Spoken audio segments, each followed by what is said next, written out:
Kannada big boss season 12 ಈ ವಾರವಿಡೀ ಸ್ಪರ್ಧಿಗಳಿಗೆ ಒಂದು ಹೊಸ ಹೊಸ ಉತ್ಸಾಹ ಅಂತ ಹೇಳ್ಬೋದು. ಹಾಗೆ ಕುತೂಹಲ ಭರಿತವಾದ ದಿನಗಳ ಆರಂಭವಾಗಿದೆ. ಯಾಕಂದ್ರೆ ಈ ವಾರವಿಡೀ ಮೊದಲನೇ ವಾರದಿಂದಲೇ ಬಿಗ್ ಬಾಸ್ ಅವರು ಫ್ಯಾಮಿಲಿ ರೌಂಡ್ ಟಾಸ್ಕ್ ಅನ್ನ ಆರಂಭಿಸಿದ್ದಾರೆ. ಸೊ ಯಾವ್ಯಾವ ಫ್ಯಾಮಿಲಿಗಳು ಯಾರ ಸ್ಪರ್ಧೆಗಳಿಗೆ ಏನೇನಂತ ಹೇಳಿ ಉತ್ಸಾಹವನ್ನ ತುಂಬ್ತಾರೆ, ಹಾಗೆ ಅವರಿಗೊಂದು ಆಟದಲ್ಲಿ ಒಂದು ಹೊಸ ಕುತೂಹಲ ಭರಿತವಾದ ಆಟ ಆಡ್ಲಿಕ್ಕೆ ಯಾವ ಒಂದು ಮಾತುಗಳನ್ನ ಹೇಳ್ತಾರೆ ಅನ್ನೋದು ಈ ವಾರವಿಡೀ ಕುತೂಹಲದಿಂದ ಕಾಯ್ತಿರೋದು ದಿನಗಳಾಗಿದೆ. ಸೊ ಸ್ಪರ್ಧಿಗಳಿಗಷ್ಟೇ ಅಲ್ಲ, ವೀಕ್ಷಕರಿಗೂ ಸಹ ಇದು ಒಂಥರ ಹೊಸ ಉತ್ಸಾಹ ಅಂತಾನೆ ಹೇಳ್ಬೋದು. ಯಾಕೆ ಮನರಂಜನಾ ಒಂದು ಕಾರ್ಯಕ್ರಮವಾಗಿದೆ. ಸೊ ಹಾಗೆ ಇಷ್ಟು ದಿನಗಳ ಕಾಲ ಬಿಗ್ ಬಾಸ್ ಮನೆ ಒಳಗಡೆ ಯಾವುದೇ ಒಂದು ಮಾತುಗಳ ಕೇಳದೆ, ಯಾವುದೇ ಒಂದು ಮುನ್ಸೂಚನೆ ಇಲ್ಲದೆ, ಯಾರ ಒಂದು ಕಿವಿ ಮಾತುಗಳನ್ನು ಅವರು ಕೇಳದೆ ತಮ್ಮ ಆಟವನ್ನ ತಾವು ಆಡ್ತಿದ್ರು. ಸೊ ಆದ್ರೆ ಈ ಒಂದು ದಿನ ಅವರಿಗೆ ಬೇಕಾಗುವಂತ ಮೋಟಿವೇಶನ್ ಅಂತಾನೆ ಹೇಳ್ಬೋದು. ಸೊ ಅವರ ಫ್ಯಾಮಿಲಿ ಕಡೆಯಿಂದ ಅವರಿಗೆ ಒಂದು ಒಳ್ಳೆ ಮಾತುಗಳನ್ನ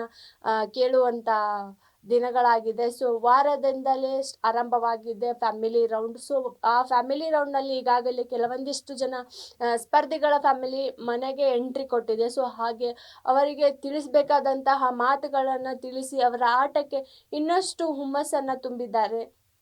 ಹಾಗೆ ನಿನ್ನೆ ಎಪಿಸೋಡ್ನಲ್ಲಿ ಗಿಲ್ಲಿ ಅವರ ಫ್ಯಾಮಿಲಿ ಮನೆಗೆ ಎಂಟ್ರಿ ಕೊಟ್ಟಿತ್ತು, ರಕ್ಷಿತಾ ಅವರ ಫ್ಯಾಮಿಲಿ ಮೊನ್ನೆ ಮನೆಗೆ ಎಂಟ್ರಿ ಕೊಟ್ಟಿತ್ತು. ಹಾಗೆ ನಿನ್ನೆ ಒಂದು ಎಪಿಸೋಡ್ನಲ್ಲಿ ನೋಡಿದಂತೆ ಕಾವ್ಯ ಅವರ ಫ್ಯಾಮಿಲಿನೂ ಎಂಟ್ರಿ ಕೊಟ್ಟಿದೆ. ನಿನ್ನೆ ಎಪಿಸೋಡ್ನಲ್ಲಿ ಗಿಲ್ಲಿ ಮತ್ತು ಕಾವ್ಯ ಅವರ ಫ್ಯಾಮಿಲಿ ಎರಡೂ ಒಟ್ಟೊಟ್ಟಿಗೆ ಎಂಟ್ರಿ ಕೊಟ್ಟಿದೆ ಅಂತಾನು ಹೇಳ್ಬೋದು. ಯಾಕಂದ್ರೆ ಫಸ್ಟಿಗೆ ಗಿಲ್ಲಿ ಅವರ ತಂದೆ ಮತ್ತು ತಾಯಿ ಇಬ್ರು ಮನೆಗೆ ಎಂಟ್ರಿ ಕೊಟ್ಟಾದ್ಮೇಲೆ ಕಾವ್ಯ ಅವರ ತಮ್ಮ ಮತ್ತು ತಾಯಿ ಎಂಟ್ರಿ ಕೊಡ್ತಾರೆ. ಸೊ ಬಿಗ್ ಬಾಸ್ ಇದರಲ್ಲಿ ಒಂದು ಟ್ವಿಸ್ಟ್ ಅನ್ನ ಇಟ್ಟಿರ್ತಾರೆ. ಸೊ ಕಾವ್ಯ ಅವರಿಗೆ ಕ್ಯಾಪ್ಟನ್ಶಿಪ್ ಓಟದಲ್ಲಿ ಇದ್ದಿರೋದ್ರಿಂದ ಅವರಿಗೆ ಒಂದು ಟಾಸ್ಕ್ ಅನ್ನ ಕೊಡ್ತಾರೆ. ಮನೆಯೊಳಗಡೆ ಇರುವಂತ ಕ್ಯಾಪ್ಟನ್ಗೆ ಅವರ ತಾಯಿಯನ್ನ ಕ್ಯಾಪ್ಟನ್ ರೂಮ್ಗೆ ಕಳಿಸಿ, ಹಾಗೆ ಅವರ ತಮ್ಮನನ್ನ ಇನ್ನೊಂದು ಬೆಡ್ರೂಮ್ಗೆ ಕಳಿಸಿ ಇಬ್ಬರಲ್ಲಿ ಒಬ್ಬರನ್ನ ಇಂತಿಷ್ಟು ನಿಮಿಷಗಳಲ್ಲಿ ಅವ್ರನ್ನ ಆಯ್ಕೆ ಮಾಡ್ಕೋಬೇಕು. ಸೊ ಅವ್ರು ಯಾವ ಕೊನೆಯ ಎಂಡ್ ಆಫ್ ದಿ ಮೂಮೆಂಟ್ ಅವ್ರು ಯಾರ ಹತ್ರ ಇರ್ತಾರಲ್ಲ ಅವ್ರನ್ನ ಮಾತ್ರ ಬಿಗ್ ಬಾಸ್ ಅವರು ಮನೆ ಒಳಗಡೆ ಇರ್ಲಿಕ್ಕೆ ಬಿಡ್ತಾರೆ. ಸೊ ಅವ್ರು ಯಾರ ಹತ್ರ ಇರಲ್ಲ ಅಲ್ಲ ಅವ್ರನ್ನ ಮತ್ತೆ ರಿಟರ್ನ್ ಮನೆಗೆ ಕಳಿಸ್ತಾರೆ ಅಂತ ಹೇಳಿರ್ತಾರೆ. ಸೊ ಹಾಗೆ ಕಾವ್ಯ ಅವರು ತಮ್ಮ ತಾಯಿಯನ್ನ ಭೇಟಿ ಮಾಡಿ ಅವರ ಜೊತೆಗೆ ಸ್ವಲ್ಪ ಸಮಯದ ಟೈಮ್ ಅಲ್ಲಿ ಕಳೆದು ಅವರಿಂದ ಏನನ್ನ ತಿಳ್ಕೊಬೇಕಾಗಿತ್ತು ಅಷ್ಟನ್ನ ಮಾತ್ರ ಸೂಕ್ಷ್ಮವಾಗಿ ಮಾತನಾಡಿಸಿ ಅವರ ತಾಯಿಯನ್ನ ರಿಟರ್ನ್ ಮನೆಗೆ ಕಳಿಸ್ಲಿಕ್ಕೆ ಒಪ್ಕೊಂಡು ತಮ್ಮನ ಜೊತೆಗೆ ಸಾಕಷ್ಟು ಮಾತಾಡ್ಬೇಕಂತ ಹೇಳಿ ತಮ್ಮನ ಉಳಿಸ್ಕೊಂಡಿರ್ತಾರೆ. ಸೊ ಹಾಗೆ ಗಿಲ್ಲಿಯವರು ಸಹ ತಮ್ಮನ ಹತ್ರ ಹೋಗುವಾಗ ಅಮ್ಮನ ಉಳಿಸ್ಕೊ ಅಂತ ಹೇಳ್ತಾರೆ. ಸೊ ಇದೊಂದು ಕ್ಯೂಟೆಸ್ಟ್ ಮಾತುಕತೆ ಅಂತ ಹೇಳ್ಬೋದು. ಹಾಗೆ ಕಾವ್ಯ ಅವರು ಒಂದು ನಿನ್ನೆ ಎಪಿಸೋಡ್ನಲ್ಲಿ ತಮ್ಮ ತಾಯಿಯನ್ನ ರಿಟರ್ನ್ ಮನೆಗೆ ಕಳಿಸಿದ್ರ ಅಂತ ಹೇಳಿ ಬೇಜಾರ್ನಲ್ಲಿದ್ರು ತಮ್ಮನಿಂದ ಒಂದಿಷ್ಟು ಅವರ ಆಟಕ್ಕೆ ಸ್ಪೋರ್ಟಿವ್ನೆಸ್ ಆಗಿ ಏನೋ ಒಂದು ಮಾತುಗಳನ್ನ ಕೇಳಬಹುದು ಅನ್ನೋ ಒಂದು ಖುಷಿ ಒಳಗಡೆ ಇರ್ತಾರೆ. ಸೊ ಆದ್ರೆ ಬಿಗ್ ಬಾಸ್ ಹಾಗೆ ಮಾಡಲ್ಲ. ಯಾಕಂದ್ರೆ ಪ್ರತಿ ಸ್ಪರ್ಧಿಗಳಲ್ಲಿನೂ ಪೇರೆಂಟ್ಸ್ ಆಗಿರ್ಬೋದು ಇಬ್ರಿಬ್ರು ಅಂತ ಹೇಳಿ ಕಳ್ಸಿರ್ತಾರೆ. ಸೊ ಹಾಗೆ ಕಾವ್ಯ ಅವರಿಗೆ ಈ ತರ ಮೋಸ ಮಾಡ್ಲಿಕ್ಕೆ ಆಗಲ್ಲ ಅಂತ ಹೇಳಿ ಬಿಗ್ ಬಾಸ್ ಅವರ ಗಿಫ್ಟ್ ಆಗಿ ಮತ್ತೆ ಅವರ ಕ್ಯಾಪ್ಟನ್ ರೂಮ್ ಒಳಗಡೆನೆ ಅವರ ತಾಯಿಯನ್ನ ಮತ್ತೆ ಬಿಗ್ ಬಾಸ್ ಮನೆಗೆ ಎಂಟ್ರಿ ಮಾಡ್ಕೋತಾರೆ. ಅದೇ ರೀತಿಯಾಗಿ ನಿನ್ನೆ ಒಂದಿಷ್ಟು ಮಾತುಕತೆಯ ಮೂಲಕ ಕಾವ್ಯ ಅವರು ತಮ್ಮ ಆಟವನ್ನ ಹೇಗೆ ಆಡ್ತಿದ್ದಾರೆ, ಯಾವ ರೀತಿಯಾಗಿ ಆಡ್ತಿದ್ದಾರೆ, ಅದು ಜನಕ್ಕೆ ಯಾವ ರೀತಿ ಪೋಟ್ರೆ ಆಗ್ತಿದೆ, ಹಾಗೆ ಗಿಲ್ಲಿ ಮತ್ತು ಕಾವ್ಯ ಅವರ ಇಬ್ಬರ ಒಂದು ಸ್ನೇಹದ ಬಾಂಧವ್ಯ ಅದು ಹೊರಗಡೆ ಬೇರೆ ರೀತಿಯಾಗಿ ಕಾಣಿಸ್ತಿದೆಯಾ, ಹಾಗೆ ಗಿಲ್ಲಿ ಅಂತ ನನಗೇನಾದ್ರೂ ಪ್ರಾಬ್ಲಮ್ ಆಗ್ತಿದೆಯಾ ಅಥವಾ ನೆಗೆಟಿವ್ ಏನಾದ್ರೂ ಹೊರಗಡೆ ಓಡ್ತಿದೆಯಾ ಅಂತ ಈ ತರನೆಲ್ಲ ಮಾತಾಡ್ತಿರ್ತಾರೆ. ಬಟ್ ಅದರ ಒಂದು ಸಮಜಾಯಿ ಅಂತ ಹೇಳ್ಬೋದು. ಸೊ ಆ ಒಂದು ಕುರಿತು ತಾಯಿಯವರು ಚೆನ್ನಾಗಿನೇ ಯಾವುದೇ ರೀತಿಯಾಗಿ ಬಿಟ್ಕೊಡ್ಲಿಲ್ಲ ಅಂದ್ರೂ ಗಿಲ್ಲಿ ಅವರ ಪರವಾಗಿ ಮಾತನಾಡಿರ್ತಾರೆ. ಸೊ ಗಿಲ್ಲಿ ಅವರಿಗೆ ಚೆನ್ನಾಗಿ ನೋಡ್ಕೊ, ಇಬ್ಬರದು ಕಾಂಬಿನೇಷನ್ ಚೆನ್ನಾಗಿದೆ ಅಂತ ಹೇಳ್ತಿರ್ತಾರೆ. ಅವನಿಗೆ ಯಾವಾಗ್ಲೂ ಕಾಟ ಕೊಡಬೇಡ ಅಂತ ತಾಯಿಯವರ ಒಂದು ಮಾತನ್ನ ಹೇಳ್ತಾರೆ. ಸೊ ಅದೇ ರೀತಿಯಾಗಿ ಹೊರಗಡೆ ಕುತ್ಕೊಂಡು ಮಾತನಾಡುವಾಗ ತಾಯಿಯವರಾಗಿರ್ಬೋದು ತಮ್ಮ ಆಗಿರ್ಬೋದು ಅವರಿಬ್ಬರ ಕಡೆಯಿಂದ ಒಂದು ಸ್ವಲ್ಪ ಕಾವ್ಯ ಅವರಿಗೆ ಬಿಗ್ ಬಾಸ್ ಮನೆಯ ನಿಯಮ ಉಲ್ಲಂಘನೆ ಮಾಡುವಂತಹ ಒಂದಿಷ್ಟು ಮಾತುಕತೆಗಳು ಹೊರಗಡೆ ಬರ್ತಾವಂತ ಹೇಳ್ಬೋದು. ಯಾಕಂದ್ರೆ ಹೊರಗಡೆ ನಡೆಯುವಂಥ ಒಂದಿಷ್ಟು ಚಟುವಟಿಕೆಗಳನ್ನ ಬಿಗ್ ಬಾಸ್ ಮನೆಯೊಳಗೆ ಯಾರಿಗೂ ತಿಳಿಸೋ ಹಾಗಿರಲ್ಲ. ಸೊ ಹಾಗೆಲ್ಲ ತಿಳಿಸ್ಬೇಕಾದ್ರೆ ಅದನ್ನ ಸ್ವತಃ ಬಿಗ್ ಬಾಸ್ ಅವರೇ ತಿಳಿಸ್ತಾರೆ. ಹಾಗೆ ಇಲ್ಲ ಅಂದ್ರೆ ವಾರದ ಪಂಚಾಯಿತಿ ಅಂತ ಬಂದಾಗ ಕಿಚ್ಚ ಸುದೀಪ್ ಅವರು ಆ ಮಾತುಗಳನ್ನ ಬಿಗ್ ಬಾಸ್ ಸ್ಪರ್ಧಿಗಳಿಗೆ ಹೇಳ್ತಾರೆ. ಸೊ ಫ್ಯಾಮಿಲಿ ಹೋಗಿರೋದು ಕೇವಲ ಅವರ ಒಂದು ಆಟವನ್ನ ಕುಗ್ಗಿದ್ರೆ ಅದನ್ನ ಹೆಚ್ಚಿಸೋಕೆ, ಅಥವಾ ಇಲ್ಲಾಂದ್ರೆ ಯಾರಾದ್ರೂ ವೀಕ್ ಆಗಿದ್ರೆ ಅಥವಾ ಆಟದಿಂದ ಸ್ವಲ್ಪ ಎಲ್ಲೋ ಹಿನ್ನಡೆ ತಗೊಳ್ತಿದ್ದಾರೆ ಅಂದ್ರೆ ಅವ್ರನ್ನ ಸ್ವಲ್ಪ ಚೇರ್ ಅಪ್ ಮಾಡ್ಲಿ ಅಂತ ಹೇಳಿ ಫ್ಯಾಮಿಲಿನ ಒಳಗಡೆ ಕಳ್ಸಿರ್ತಾರೆ. ಸೊ ಅಂತ ಒಂದು ವಿಚಾರದಲ್ಲಿ ಹೊರಗಡೆ ನಡೆಯುವಂತ ಒಂದಿಷ್ಟು ಮಾತುಕತೆ ಆಗಿರ್ಬೋದು, ಹೊರಗಡೆ ಇರುವಂತ ಒಂದಿಷ್ಟು ಚಟುವಟಿಕೆಗಳನ್ನ ಸ್ಪರ್ಧಿಗಳ ಕಿವಿಗೆ ಹಾಕುವಂತಿರಲ್ಲ. ಸೊ ಅದೊಂದು ನಿಯಮವನ್ನ ನಿನ್ನೆ ಕಾವ್ಯ ಅವರ ತಮ್ಮ ಉಲ್ಲಂಘನೆ ಮಾಡ್ತಾರೆ. ಸೊ ಯಾಕಂದ್ರೆ ಹೊರಗಡೆ ಆಗುವಂತ ಪಾಸಿಟಿವ್ ಆಗಿರ್ಬೋದು, ನೆಗೆಟಿವ್ ಆಗಿರ್ಬೋದು, ಅವರ ಒಂದು ವೈಯಕ್ತಿಕ ವಿಚಾರಗಳನ್ನ ಬಿಗ್ ಬಾಸ್ ಸ್ಪರ್ಧಿಗಳಿಗೆ ಸಂಬಂಧಿಸಿದಂತೆ ಮಾತನಾಡ್ತಾರೆ.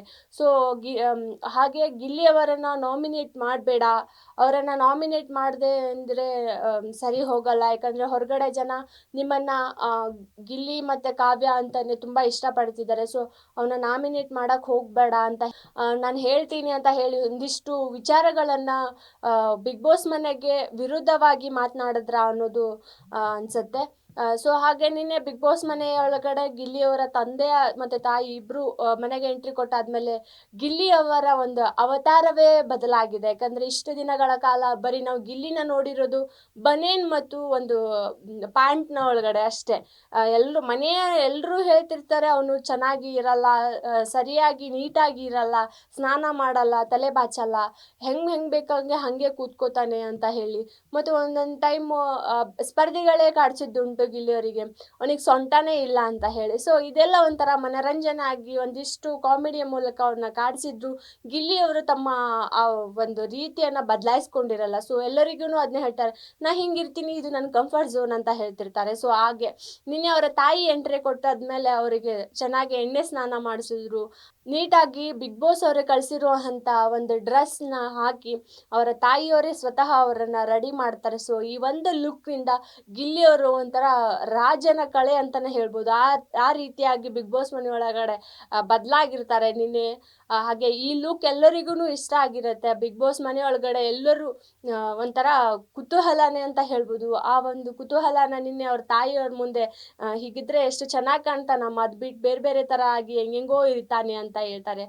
ಅದೇ ರೀತಿಯಾಗಿ ನಿನ್ನೆ ಬಿಗ್ ಬಾಸ್ ಮನೆ ಒಳಗಡೆ ಎಂಟ್ರಿ ಕೊಟ್ಟಂತ ಕಾವ್ಯ ಅವರ ತಮ್ಮ ಕಾರ್ತಿಕ್ನ ಗಿಲ್ಲಿ ಅವರು ಮಾತಾಡ್ಸಕ್ ಹೋದಾಗ ಕಾರ್ತಿಕ್ ಅವರು ಸಖತ್ ಟೌನ್ ಕೊಟ್ಟಿದ್ದಾರೆ ಗಿಲ್ಲಿ ಅವರಿಗೆ. ಅದೇ ರೀತಿಯಾಗಿ ಮಾತಾಡ್ಸಕ್ ಹೋದಾಗ ನಾನು ಅವ್ನ ಮಾತಾಡ್ಸಲ್ಲ, ಈ ರೀತಿಯಾಗಿ ಸ್ವಲ್ಪ ಕಾಡ್ಸೋಣ ಅಂತ ಹೇಳಿ ಕಾಡಿಸಿ ನಮ್ಗೆ ಟಕ್ಕರ ಅಂತ ಹೇಳಿ ಗಿಲ್ಲಿ ಅವರು ಹೇಳ್ತಾರೆ. ಅದಾದ್ಮೇಲೆ ಎಲ್ಲರೂ ಚೆನ್ನಾಗಿ ಮಾತಾಡ್ತಾರೆ. ಕಾವ್ಯ ಅವರ ತಾಯಿನೂ ರಿಟರ್ನ್ ಬಂದು ಒಂದು ಗಿಲ್ಲಿ ಅವರ ಫ್ಯಾಮಿಲಿ ಜೊತೆಗೆ ಮಾತಾಡಿದಾಗಿರ್ಬೋದು. ಒಂದಿಷ್ಟು ಗಿಲ್ಲಿ ಮತ್ತು ಕಾವ್ಯ ಅವರ ಸ್ನೇಹ ಒಂದಾಗಿದ್ರೆ ಹಾಗೆ ಅವರ ಫ್ಯಾಮಿಲಿ ಸಹ ಅಲ್ಲಿ ಬಿಗ್ ಬಾಸ್ ಮನೆ ಒಳಗಡೆ ಮುಖಾಮುಖಿಯಾಗಿ ಒಂದಿಷ್ಟು ನಗ್ನಗ್ತಾ ಮಾತನಾಡಿದ್ರು ಅಂತಾನೆ ಹೇಳ್ಬೋದು. ಸೊ ಇದೆಲ್ಲ ಒಂದು ಮನರಂಜನೆಯ ನಡುವೆ ಕಾವ್ಯ ಅವರಿಗೆ ಒಂದು ಬಿಗ್ ಬಾಸ್ ವಾರ್ನಿಂಗ್ ಸಹ ಬರುತ್ತೆ. ಬಿಗ್ ಬಾಸ್ ಮನೆಯ ಮೂಲ ನಿಯಮವನ್ನ ಉಲ್ಲಂಘನೆ ಮಾಡಿದ್ದೀರಿ ಅಂತ ಹೇಳಿ. ಸೊ ವೀಕ್ಷಕರೇ, ಬಿಗ್ ಬಾಸ್ ಮನೆಯಲ್ಲಿ ಆರಂಭವಾದಂತಹ ಫ್ಯಾಮಿಲಿ ರೌಂಡ್ ಅಲ್ಲಿ ಗಿಲ್ಲಿಯವರ ತಂದೆ ತಾಯಿ ಹಾಗೆ ಕಾವ್ಯ ಅವರ ತಾಯಿ ಮತ್ತು ತಮ್ಮ ಮನೆಗೆ ಎಂಟ್ರಿ ಕೊಟ್ಟಿದ್ರು. ಸೊ ಹಾಗೆ ನಿನ್ನೆ ಗಿಲ್ಲಿಯವರ ಲುಕ್ ಒಂಥರ ಬದಲಾಗಿತ್ತು. ಸೊ ಆ ಲುಕ್ ನಿಮಗೆಲ್ಲ ಇಷ್ಟ ಆಯ್ತಾ? ಹಾಗೆ ಗಿಲ್ಲಿಯವರು ಇದೇ ರೀತಿಯಾಗಿ ಲುಕ್ನ ಕಂಟಿನ್ಯೂ ಮಾಡಬೇಕಾ? ಹಾಗೆ ನಿನ್ನೆ ಕಾವ್ಯ ಅವರು ಫ್ಯಾಮಿಲಿಯಿಂದ ಉಲ್ಲಂಘನೆ ಆದ ಮೂಲ ನಿಯಮವೇನು? ಅದೇ ರೀತಿಯಾಗಿ ಈ ಮೂಲ ನಿಯಮ ಉಲ್ಲಂಘನೆಯಿಂದ ಕಾವ್ಯ ಅವರು ಈ ವಾರ ಮನೆಯಿಂದ ಹೊರಗಡೆ ಬರಬಹುದಾ? ಇದೆಲ್ಲವನ್ನು ನಿಮ್ಮ ಅಭಿಪ್ರಾಯವನ್ನು ಕಾಮೆಂಟ್ ಮೂಲಕ ನಮಗೆ ತಿಳಿಸಿ.